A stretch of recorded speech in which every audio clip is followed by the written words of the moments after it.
वसई पश्चिमेच्या कळंब खाडीजवळ कचऱ्याच्या ढिगारात नवजात बालिका प्लॅस्टिक पिशवीत भरून टाकून दिल्याचा प्रकार समोर आला आहे। गुरुवारी दुपारी 2च्या सुमारास ही घटना उघड झाली। या बालिकेला पोलिसांनी पालिकेच्या विरारच्या बोलिन्स रुग्णालयात उपचारासाठी ठेवण्यात आले असून बालिका सुखरूप स्थितीत आहे। वसई पश्चिमेच्या भागात कळंब परिसर आहे।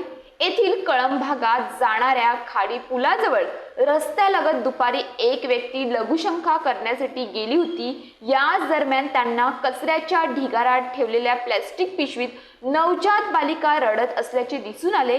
त्या व्यक्तीने तातडीने पोलिसांच्या 112 क्रमांकावर दूरध्वनी करून या घटनेची माहिती दिली। माहिती मिळताच पोलीस घटनास्थळी पोहोचून नवजात बालिकेला ताब्यात घेतले आणि वसई विरार महापालिकेच्या बोलिन्स येथील रुग्णालयात उपचारासाठी दाखल करण्यात आले आहे। सापडलेली बालिका 1 ते 1.5 महिन्याची असून ती सुखरूप आहे अशी माहिती पोलिसांनी दिली आहे। आता या प्रकरणाचा तपास सुरू केला असून या बालिकेच्या आई वडिलांचा शोध आम्ही घेत आहोत असे पोलिसांनी सांगितले। या घटनेमुळे संपूर्ण परिसरात खळबळ उडाली आहे।